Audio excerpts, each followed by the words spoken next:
Assalamualaikum warahmatullahi wabarakatuh. Saudaraku yang dirahmati Allah, dari Sabang sampai Merauke, dari Miangas sampai Pulau Rote. Ketemu lagi dengan kami dari channel Demen Lencer.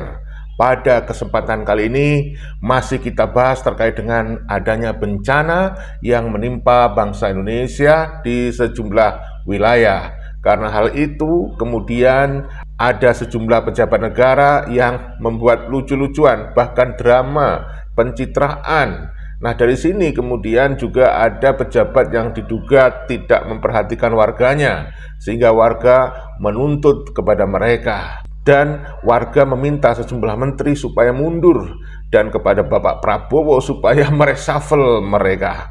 Dan Bapak Prabowo sendiri sekarang digugat, saudaraku.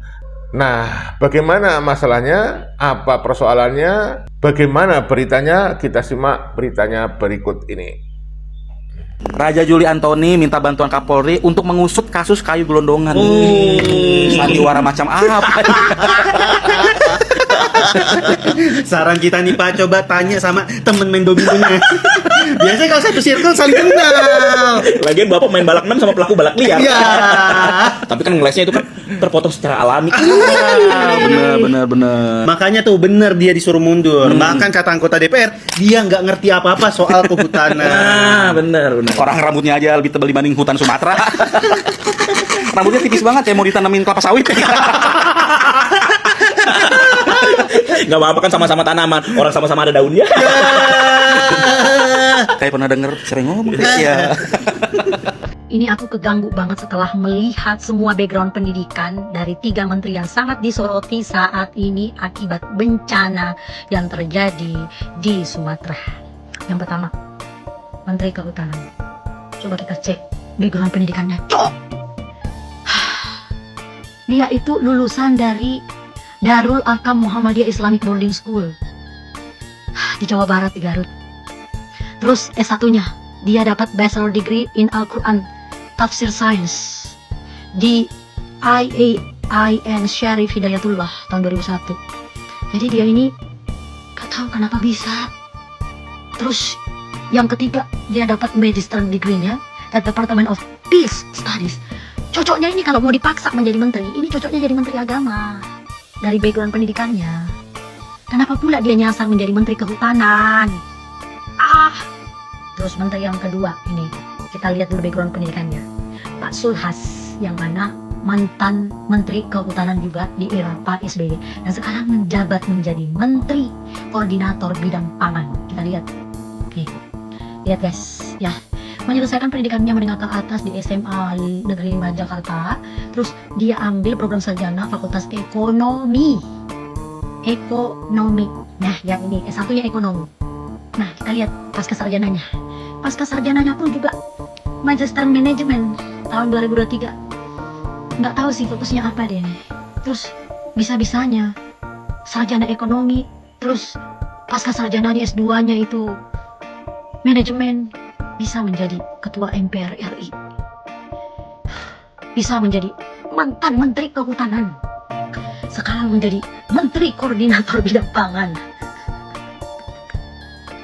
Dan kalau kita baca-baca lagi background pendidikannya yang lain, dia kan udah pendidikan sampai magister nih, S2. Nah, S3-nya itu dapat pemberian ya, pemberian. Jadi S3-nya itu gelar doktornya itu adalah pemberian dari universitas swasta di Seoul, Korea sana gitu. Entahlah sejarahnya apa dia dikasih ini gelar penghargaan seperti ini. Jasa apa yang sudah diberikan ke Indonesia ini ya. Karena dia diberikan ini pada saat zaman-zaman dia masih menjabat sebagai Menteri Kehutanan. Lucu memang ya. Nah, yang terakhir nih ya, yang paling dibenci banget sekarang ini sama rakyat Indonesia dan paling sering banget blunder kalau ngomong nih. Pak Bahlil. Nah, lihat dia dari SMA ya Fak. Ya, dia pernah menjual, cerita kasihannya, katanya pernah jualan kue. Saya juga pernah jualan kue, Pak. Kue saya bikin sendiri, tapi nyata ya saya, Pak, ya, bukan di karang-karang. Terus dia S1-nya lulusan Sekolah Tinggi Ekonomi Setie Jayapura, lagi-lagi ekonomi. Di umur 26 tahun dia. Terus saat menjadi mahasiswa aktif, dia nggak fokus tadi, tapi fokus berorganisasi di HMI. Nah, habis itu dia melanjutkan melanjutkan S2-nya di Universitas Cenderawasih. Nah, ini nih yang kemarin ini yang viral banget, yang disorotin banget karena katanya ijazahnya palsu, katanya lo ya. Tetapi gue nggak mau bahas itunya. Kalaupun memang dia memang sekolah S2 lulus, jurusannya apa? Ekonomi, semua ekonomi. Nah, S3-nya Pak Bahlil ini, itu dia mengambil jurusan KSG, Kajian Strategik dan Global. Nah, kalau misalnya mau dikaitkan dengan dunia kerjaan, harusnya Pak Bahlil ini bekerja di bidang perencanaan strategik di Kementerian SDM, ya. Atau hubungan internasional juga bisa, atau manajemen risiko juga bisa tuh, ya, sesuai dengan keilmuan S3-nya, ya kan? Jangan jadi menteri, nggak cocok, ya.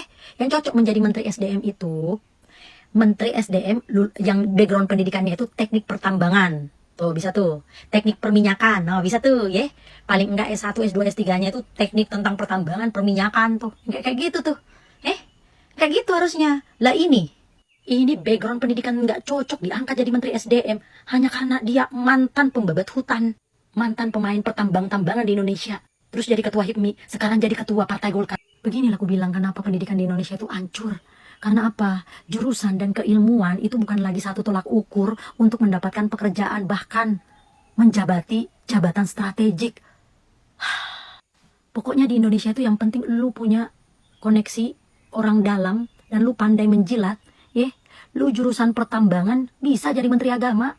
Jangankan itu, artis-artis aja yang lulusan SMA, tetapi karena terkenal, terus juga punya koneksi, pandai menjilat, dan bisa menaikkan suara untuk satu partai, itu bisa menjadi anggota DPR. No, ada tuh anggota DPR di Komisi 7, ya, yang mengawasi sektor mineral dan energi.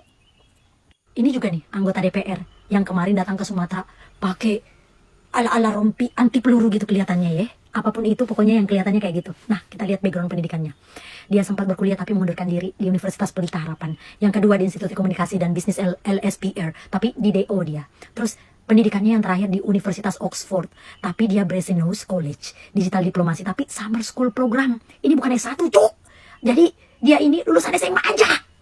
Modal ganteng doang, modal duit banyak, disupport sama orang tuanya yang mantan anggota DPR juga. Alah, hancur lah. Makanya dia kemarin berkunjung ke Sumatera beserta dengan Pak Sulhas. Begitu gayanya. Kagak ada empatinya. Kagak bisa menyesuaikan diri. Lah karena memang gak ada knowledge, cuy. Bisanya cuma bergaya, kan artis backgroundnya. Alamak, kayak apalah Indonesia aku ini kayak gini mulu. Gak kurang orang pintar. Ya gak kurang itu orang-orang Indonesia sampai S3 ke luar negeri. Lirik-lirik lah Pak Prabowo. Orang-orang yang kayak begitu. Daripada aku jadikan orang-orang seperti ini tuh bakal rusak bangsa ini. Ayolah Pak, jangan karena mereka ini semua anggota-anggota partai. Pak, tolong demi rakyat, dengarkanlah. Berhentikanlah orang-orang ini dari inimu Pak, dari kabinetmu. Itu harapan masyarakat. Kalau Bapak mau dicintai sama masyarakat, beranilah Pak ambil keputusan. 3 menteri ini pecatlah Pak, reshuffle, tolong. Kalau Bapak reshuffle 3 menteri ini, rakyat akan makin cinta ke Bapak. Kita akan ada sama Bapak. Kita bersama Pak Prabowo. Tolong Pak. Oh kau, Menteri Kehutanan, Raja Tuli. Oh ini Menteri Konoha yang kampangnya nih ya. Inilah, kau kalau nggak bisa mengatasi banjir di Konoha ini, kau mundur aja jadi menteri. Kenapa begitu, Pak? Ya, kau tengoklah kata kau apanya, kayu gelondongan kayak gitu, udah tahu-tahu udah ada nomornya. Kau bilang kayu apa? Asil alam kata kau. Ya, sudah itu, Pak. Woi, tai kucing kau. Itu, Pak. Apa-apaan kau? Mundur aja kau jadi menteri. Tidak bisa, Pak. Nggak apa-apaan kau ya. Memakai kalau kau nggak becus, pecat. Kami Bisa, sebagai Pak. rakyat pokoknya mundur gitu. Nah, gini aja, Pak. Tidak ada ininya gitu. Apa ini Pak? Ya Allah Pak, terima kasih Pak. Pak. Ya lanjut aja Pak jadi menteri Pak. Ya Pak. Ya, Pak. Kasih Pak. Ya, Pak. Ya, Pak. Menteri itu baiklah Bapak ya Pak. Ya. Semoga ya Pak ya. Ya Pak. Ya Pak. Ya Pak. Assalamualaikum Pak. Salam.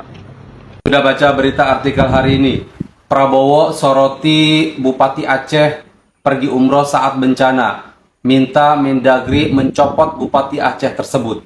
Kalau bisa jangan hanya Bupati Aceh aja Pak yang dicopot. Menteri-menteri kayak gini juga kalau bisa dicopot Pak. Karena dia sok jadi pahlawan kesiangan. Gotong-gotong, angkut-angkut berat segala macam. Padahal mereka pelaku penebangan hutan. Lihat ini Pak.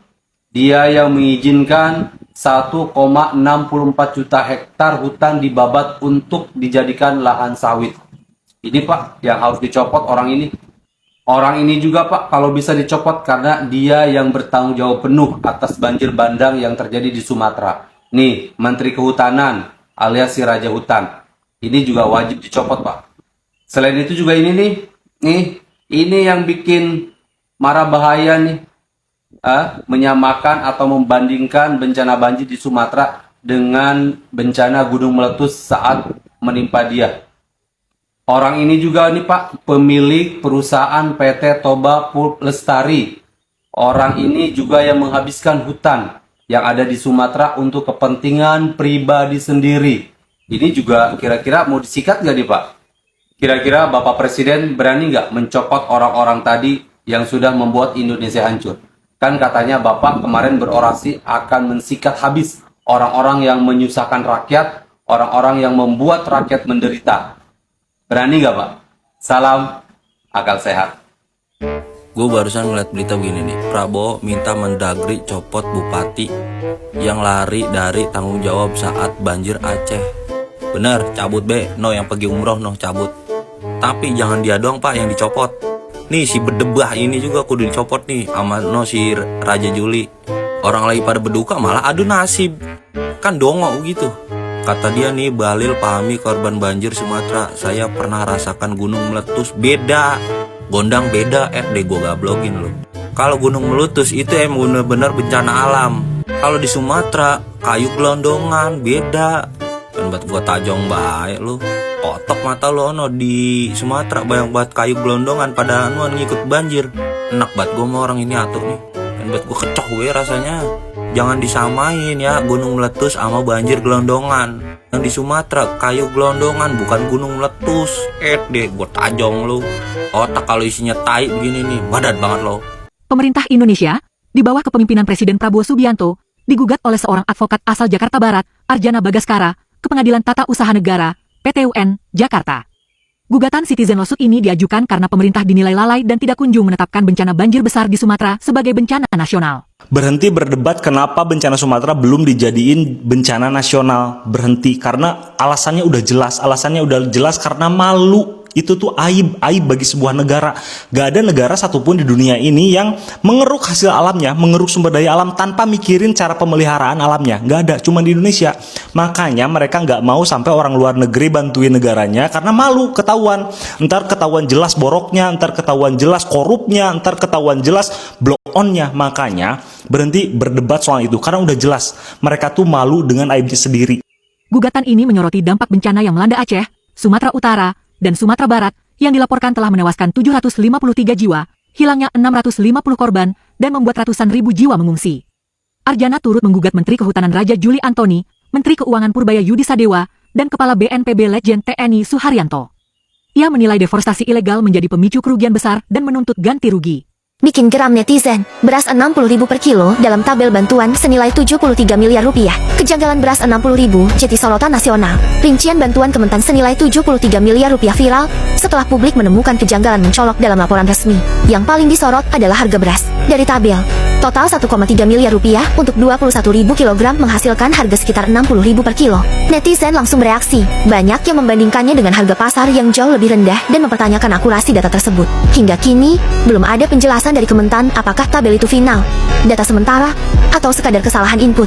Saudaraku yang dirahmati Allah, seperti biasa sebelum kita lanjutkan informasinya, saya minta bantuan Anda agar panjenengan semuanya bersedia untuk menekan subscribe, like, dan tanda lonceng pada channel Demen Ngelencer ini. Terima kasih atas bantuan Anda, semoga semuanya diberikan kesehatan, lahir dan batin, dimudahkan semua urusannya, ditambah dan diluaskan rezekinya, diberikan keselamatan di dunia dan di akhirat. Amin, amin, ya robbal alamin. Kita lanjutkan informasinya berikut ini.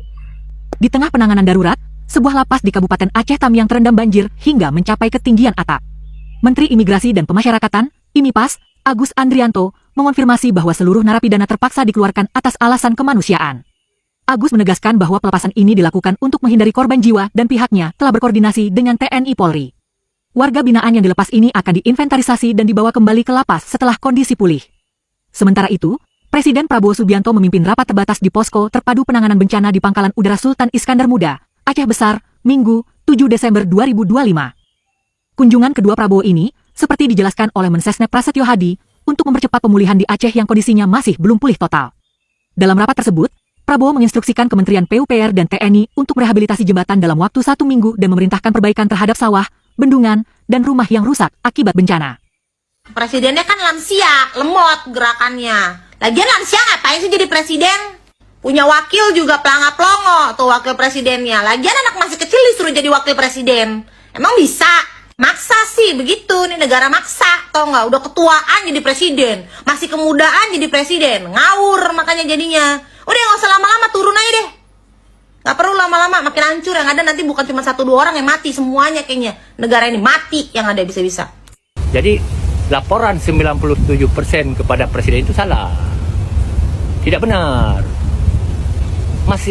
Listrik di Aceh sudah mulai membaik, tetapi tidak sampai 97%, malah paling ada sekitar 40-50%, terulah 60%. Jadi saya berharap ya, sebagai anggota DPRI, kepada para menteri, memberikan data laporan kepada Pak Presiden yang benar. Jangan asal menyenangkan Presiden dengan data-data yang tidak benar. Efeknya nanti Pak Presiden salah mengambil kebijakan. Sebagai pembantu Presiden, harus menyampaikan data dan fakta yang benar, yang real, agar Presiden mengambil kebijakan juga berdasarkan data yang real. Kalau kita bohongin Pak Presiden, pengambilan kebijakannya nanti salah. Siapapun presidennya tidak mungkin dapat mengambil kebijakan dan menyelesaikan permasalahan secara konkret apabila data itu tidak benar. Maka saya meminta kepada para pembantu Presiden, mari kita berikan data yang real dan faktual di lapangan agar Pak Presiden kita, Haji Prabowo Subianto, bisa mengambil sikap, tindakan, dan kebijakan yang benar dan sesuai dengan fakta di lapangan. Nah, saudaraku, demikian informasi yang kita bisa sampaikan. Semoga bermanfaat. Video ini dibuat bukan untuk merendahkan siapapun, tetapi hanya untuk edukasi dan rekreasi. Salam persaudaraan, semoga Indonesia semakin baik. Wassalamualaikum warahmatullahi wabarakatuh. Merdeka!